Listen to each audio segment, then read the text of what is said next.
Jackson parked his truck outside the suburban Dallas house as the sun dipped below the horizon. Laughter spilled from the windows, too loud, too forced, cutting through the Thanksgiving chatter. His gut twisted. He wasn't supposed to be here. A conference in Seattle was his cover, but suspicion had gnawed at him for weeks. Joan's clipped calls, her evasive texts. He'd canceled the trip, driven home unannounced. Something was wrong. He grabbed his bag and stepped out. The porch creaked under his boots. Through the screen door, he heard his sister Caitlin shooing her kids, their giggles fading down the hall. Joan's voice carried from the dining room, bright and charming, telling a story. Jackson paused, hand on the knob. Another voice joined hers, Nathan, a college friend he hadn't seen in years. Too familiar, too close. His pulse quickened. He pushed the door open and stepped inside. The house buzzed with holiday noise, clinking glasses, a distant TV playing football.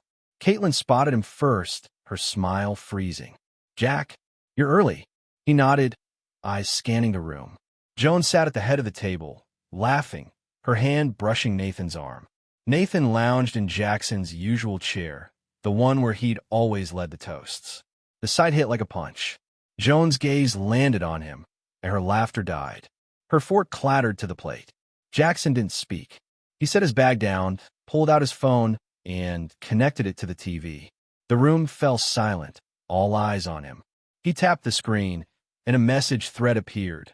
Joan and Nathan, months of texts, planning weekends, mocking Jackson's trust. The words glowed on the screen, undeniable. Joan's face drained of color.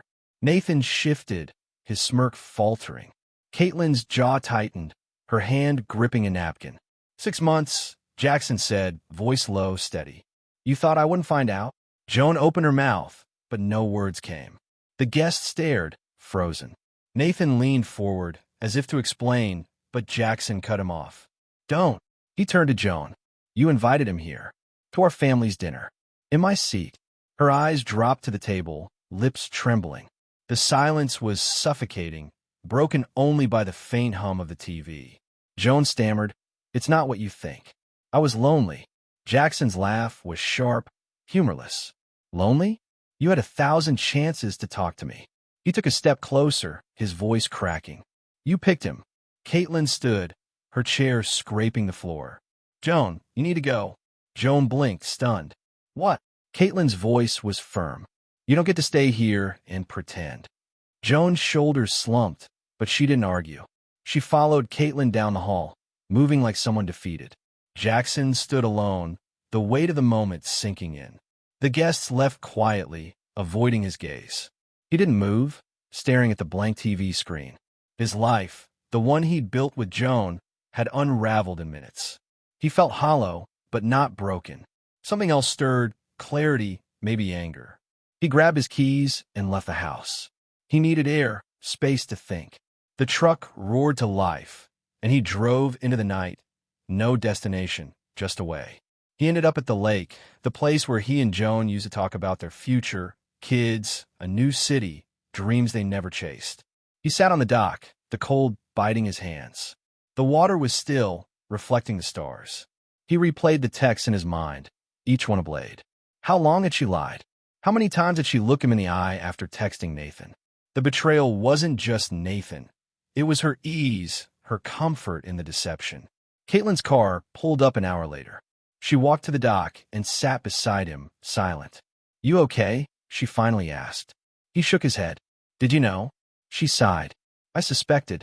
Her stories never added up. Jackson nodded, staring at the water. 6 months. Maybe longer. Caitlin touched his shoulder. "You don't deserve this." He didn't respond, but her words anchored him. He wasn't alone. They sat until dawn, the sky turning pink. Jackson stood, steadier now. The pain was still there, raw and heavy, but so was something new, resolve. He wouldn't let Joan's choices define him. He'd fight back, not with fists or shouting, but with truth. He drove home, the lake fading in the rear view. The house was quiet when he returned, Joan gone. Caitlin waited in the kitchen, coffee in hand. "She left," she said. Jackson nodded. It was over, but he was just beginning. Jackson woke to an empty house, the silence louder than the chaos of last night. Joan's absence was everywhere. Her keys gone, her coat missing from the rack. He stood in the kitchen, staring at the coffee maker they'd bought together. His phone buzzed, a text from Caitlin. "You up? Need anything?" He typed back, "I'm good," but he wasn't. The memory of Joan's text with Nathan burned in his mind, each word a fresh cut. He needed answers, not sympathy. He opened his laptop and logged into their shared cloud drive. Joan hadn't covered her tracks well. Screenshots of her messages with Nathan were still there, dated back 6 months. They'd planned dinners, weekends, even laughed about Jackson's late-night work calls. "He's clueless," one text read. His jaw clenched. He saved the files, every one, his hands steady despite the rage bubbling inside. This wasn't just betrayal, it was mockery. Caitlin arrived an hour later, carrying takeout coffee. She set it on the counter and leaned against the fridge. "You look like hell," she said. Jackson snorted. "Feel like it too." She studied him, then asked, "What's your next move?" He hesitated. "I don't know. Divorce, probably." Caitlin nodded. "Good. She doesn't deserve you." Her bluntness steadied him, but the weight of the decision pressed harder. 9 years with Joan gone. He spent the morning sorting through their life, bank statements, emails, anything that might show how deep her lies ran. A credit card charge caught his eye. A hotel in Austin, 3 months ago, when Joan said she was visiting her cousin. He cross-checked her texts. Nathan had been there too. The pieces fit too perfectly. He felt sick, not from shock, but from how easily she'd played him. He called his lawyer, a guy from college named Mike, and set a meeting for tomorrow. By afternoon, Jackson was restless. He drove to the gym where Joan worked out. Not sure why. Maybe he needed to see her, to confront her again. He parked across the street and waited. An hour passed, then 2. She finally walked out, gym bag over her shoulder, laughing with a tall guy, broad shoulders, cocky stride. The guy touched her arm, and she leaned into it, the same flirtatious gesture she'd used with Jackson years ago. His stomach churned. This wasn't Nathan. He snapped a photo, his hands shaking. The guy's face was clear, shaved head, gym rat build. Jackson didn't know him, but the familiarity between them was unmistakable. He sent the photo to Caitlin with a text. "Who's this?" She called immediately. "That's Brad, her trainer. I saw them together once. Thought it was just gym talk." Jackson's grip tightened on the phone. "It's not." Caitlin cursed under her breath. "She's unbelievable." Back home, Jackson dug deeper. He found Brad's Instagram, full of workout selfies and client testimonials. Joan's comments were scattered across his posts. Heart emojis, playful jabs. One photo, from a month ago, showed them at a juice bar, her hand on his shoulder. The caption read, "Best client ever." Jackson's chest tightened. He wasn't just betrayed. He was replaced over and over. He saved the evidence, his resolve hardening. This wasn't about love. It was about control. He met Mike the next day at a coffee shop downtown. Mike skimmed the screenshots, his expression grim. "This is solid. Adultery's a factor in Texas. You've got a strong case for a favorable split." Jackson nodded, but the legal talk felt distant. "I don't care about the money," he said. "I want her to face what she did." Mike leaned back. "Then we document everything, texts, photos, charges. Build a timeline. She won't have room to spin it." Jackson left the meeting with a plan, but no relief. He drove to the lake again, needing the quiet. Sitting on the dock, he thought about Joan's excuses, loneliness, neglect. They rang hollow. He'd been gone for work, sure, but he'd called every night, planned date nights when he was home. She'd had chances to talk, to fight for them. Instead, she chose Nathan, then Brad. The truth settled in. She didn't just cheat. She erased him. Caitlin called as he drove back. "I checked Joan's socials," she said. "She's already posting cryptic quotes about new beginnings." "Can you believe it?" Jackson's laugh was bitter. "Yeah, I can." He hung up, his mind racing. Joan wasn't slowing down. She was rewriting the story, painting herself as the victim. He wouldn't let her. He opened his laptop and started a spreadsheet, logging every piece of evidence, dates, texts, photos. Each entry felt like a brick in a wall he was building against her lies. By night, he was exhausted but focused. He texted Caitlin, I'm fighting this. Legally. No shortcuts. She replied, proud of you. The words hit harder than he expected. For the first time since Thanksgiving, he felt something like hope. Not for Joan, but for himself. He wasn't the clueless husband she mocked. He was Jackson Clark, and he'd take back his life one truth at a time. Jackson sat at the kitchen table, his laptop open, the spreadsheet of Joan's lies growing longer. Texts, hotel charges, Instagram comments. Each entry tightened the noose around her story. His phone buzzed. Mike, his lawyer, sent a text. Found something. Call me. Jackson dialed immediately. What's up? Mike's voice was clipped. Joan's been moving money. Small transfers to an account I traced to Nathan. Looks like she was funding their trips. Jackson's grip on the phone tightened. How much? About 10 grand over 6 months. He cursed under his breath. She hadn't just cheated. She'd stolen from their life. He hung up and added the transfers to his spreadsheet, his fingers flying over the keys. The betrayal cut deeper now, not just emotional, but calculated. Joan had planned this, siphoning their savings while smiling at him over dinner. He leaned back, staring at the ceiling. The urge to confront her surged, but he pushed it down. No rash moves. He'd beat her with facts, not fists. He texted Caitlin. She was paying for Nathan's trips. Found proof. Her reply was instant. She's a snake. Keep going. The next day, Jackson met Mike at his office. Papers littered the desk. Bank records, screenshots, timelines. Mike tapped a stack. This is airtight. We can file for divorce and cite adultery. She'll lose any claim to alimony. Jackson nodded, but his mind was elsewhere. She's not acting guilty, he said. Caitlin says she's posting about freedom online. Mike frowned. She's building a narrative. We need to move fast before she spins this against you. Jackson's jaw clenched. Spins it how? Mike shrugged. Could claim neglect, emotional abuse, anything to muddy the water. The thought made his blood boil. He wouldn't let her rewrite him as the villain. Back home, Jackson checked Joan's Instagram. A new post, a selfie at a coffee shop, captioned, choosing myself. Comments from strangers cheered her on. He wanted to smash the screen, but instead, he screenshotted it. More evidence. His phone rang. Caitlin. You see her latest post? She asked. Yeah, he said, voice flat. She's playing the victim. Caitlin scoffed. I talked to Mom. She's horrified, but thinks Joan might try to talk her way back in. Jackson froze. Back in? After this? Caitlin sighed. Mom's soft. Joan's already called her, crying about misunderstandings. He hung up, fury rising. Joan wasn't just dodging blame. She was working the family. He drove to his parents' house, needing to shut this down. His mom opened the door, eyes red. Jack, I'm so sorry, she said, hugging him. He pulled back. Did Joan call you?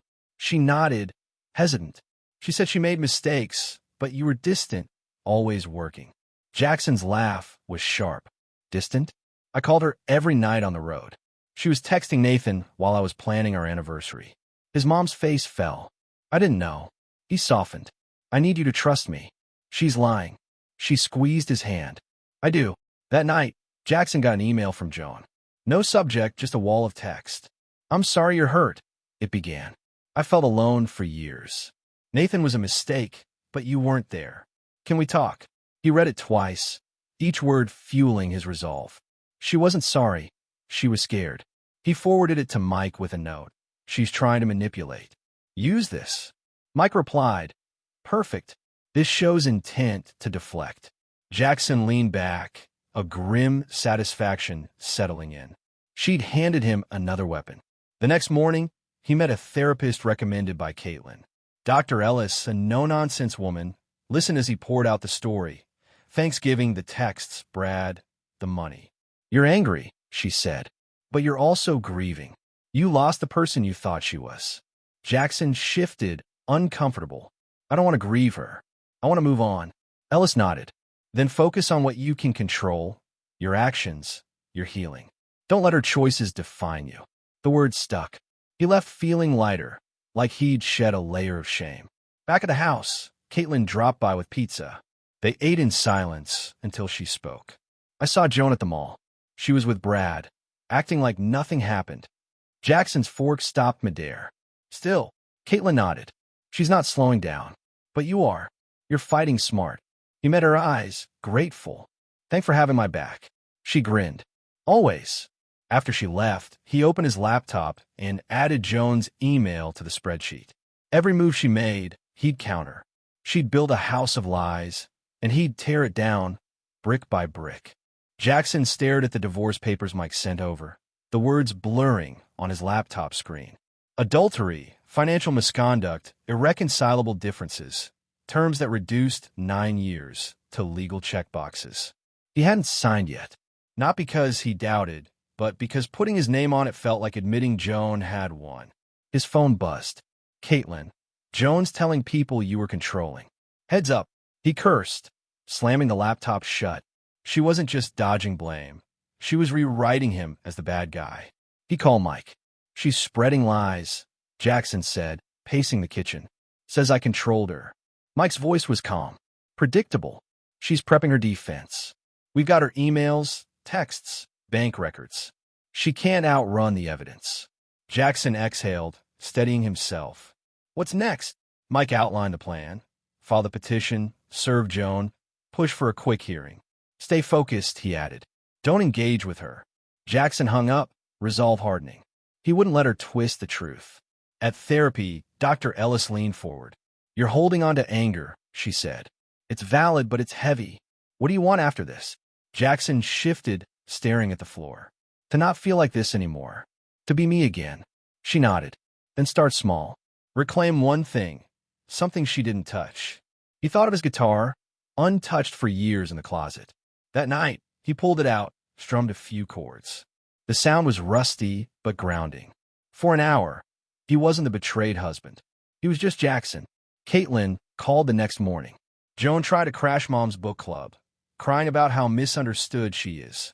Jackson gripped the phone. Did Mom buy it? Caitlin snorted. No. I shut it down, told everyone about the texts. She left in tears. He felt a grim satisfaction. Good. She doesn't get to play victim. Caitlin paused. You sound stronger. He was. The fog of betrayal was lifting, replaced by clarity. Joan's lies were her weakness, not his. He met Mike at the courthouse to file the divorce. The clerk stamped the papers, and Jackson felt a weight shift. Not gone, but lighter. She'll be served today, Mike said. Expect pushback. Jackson nodded, ready. That afternoon, Joan's number flashed on his phone. He let go to voicemail. Her voice was shaky. Jack, we need to talk. This is going too far. He deleted it and forwarded the call log to Mike. No talking, only action. At the gym, he spotted Brad, Joan's trainer, laughing with another client. Jackson's fists clenched, but he walked away. Revenge wouldn't fix this. Evidence would. He checked Joan's socials. Another post, a vague quote about toxic people. Comments praised her strength. He screenshotted it, adding it to his spreadsheet. She was building a facade, but he saw through it. Every lie she told, he'd counter with truth. Dr. Ellis pushed him harder in their next session. You're fighting her, but what about you? What's the man you're becoming? Jackson hesitated. Someone who doesn't trust blindly. But I don't want to be bitter. She smiled. Then choose what you carry forward. Let go of what doesn't serve you. He left with her words echoing. That night, he played his guitar again, longer this time. A melody took shape, rough but his own. It felt like a step toward something new. Caitlin dropped by with coffee. Joan's freaking out, she said, grinning. Got served at work. Tried to call me, begging for a family meeting. Jackson raised an eyebrow. What did you say? Caitlin smirked. Told her to talk to your lawyer. He laughed, the sound surprising him. You're ruthless. She shrugged. Your family. She's not. Her loyalty anchored him. A reminder he wasn't alone in this fight. Mike called with an update. Joan's lawyer wants to settle. Claims she'll admit fault if you split assets evenly. Jackson's laugh was cold. No deal. She stole from me. She doesn't get half. Mike agreed. We'll push for a hearing. Your evidence is bulletproof. Jackson hung up, feeling the tide turn. Joan's lies were crumbling, and he was the one holding the hammer. He started volunteering at a local family support center, something Dr. Ellis suggested. Teaching kids to play guitar gave him purpose. One boy, a quiet teen named Ethan, reminded Jackson of himself. Hurt but resilient. "Keep practicing," Jackson told him, handing over a chord chart. Ethan's shy nod felt like a win. For the first time, Jackson saw a future beyond the divorce, one he could shape. He wasn't just surviving Joan's betrayal. He was rebuilding, stronger, sharper, ready to win. Jackson sat in the courthouse, his tie too tight, the hum of the AC filling the silence. Mike flipped through their evidence, texts, bank records, screenshots, stacked neatly in a folder. Joan's lawyer had pushed for mediation, but Jackson refused. He wanted a judge to see her lies laid bare. Across the room, Joan sat, eyes down, no trace of the confidence she'd flaunted online. Nathan wasn't there. Neither was Brad. She looked small alone. Jackson felt no pity, only resolve. The judge called their case. Mike presented the timeline. Joan's affair with Nathan, the hidden account, the 10 grand she'd funneled. He showed her emails, her texts mocking Jackson, her attempt to paint him as controlling. Joan's lawyer argued she was emotionally neglected, but the judge's frown deepened with each excuse. Jackson testified, voice steady. "She didn't just cheat. She stole from our life, lied to our family, and tried to blame me." Joan didn't meet his gaze. The ruling came fast. Adultery and financial misconduct were proven. Joan lost any claim to alimony or half the assets. The house, their savings, Jackson kept it all. She'd get her car and personal belongings, nothing more. Her lawyer stammered, but the judge cut him off. She made her choices. Joan's shoulders shook, but she didn't cry. As they left, she tried to approach Jackson. Mike blocked her. "Talk to me, not him." She walked away, defeated. Outside, Caitlin waited, leaning against her car. "How'd it go?" she asked. Jackson exhaled. "It's over." She got nothing. Caitlin grinned, pulling him into a hug. "You did it." He nodded, the weight of months lifting. The victory wasn't joy. It was closure. He drove to the lake, needing the quiet. Sitting on the dock, he thought of Joan's voicemail, her posts, her lies. They didn't sting anymore. They were just noise. That night, he listed the house for sale. Too many memories, too many ghosts. He found a condo downtown, closer to work, a fresh start. Packing was strange. Joan's old books, a scarf she'd left, all boxed up for donation. He kept nothing of hers, not even the ring. It went to a pawn shop, the cash donated to the family support center. Letting go felt right, like shedding a skin that no longer fit. At therapy, Dr. Ellis asked, "How do you feel now?" Jackson leaned back. "Free. Not happy yet, but free." She nodded. "That's a start. What's next?" He thought of the center, the kids he taught. "Keep moving forward. Help where I can." She smiled. "That's the man you're becoming." Her words stuck. He wasn't just surviving. He was choosing who he'd be. Caitlin called with gossip. Joan's spiraling. Posted some rant about injustice, then deleted it. Nathan ghosted her. Brad's moved on. Jackson shrugged, stirring his coffee. She built that mess. Caitlin laughed. Karma's quick. He didn't care about karma. Joan's consequences were her own. He'd stopped looking back. His focus was ahead. Work, music, the center. Life without her shadow. Volunteering became his anchor. Ethan, the quiet teen, had learned 3 chords, his shy grin a small victory. Jackson gave him his old guitar, saying, "Keep it. It's yours now." Ethan's eyes widened. "For real." Jackson nodded. "Play it loud." The kid hugged him, and for the first time in months, Jackson felt something like joy. Helping Ethan wasn't just a distraction. It was purpose, proof he could build something good. Mike sent a final email. Case closed. She didn't appeal. Jackson deleted it. No reply needed. The legal fight was done, but the Real win was internal. He'd faced Joan's betrayal, her lies, her attempt to rewrite him. He hadn't broken. He'd grown. At the new condo, he hung his guitar on the wall, a reminder of what he'd reclaimed. The city hummed outside, alive, full of possibility. One evening, he played an open mic night, a small bar near the center.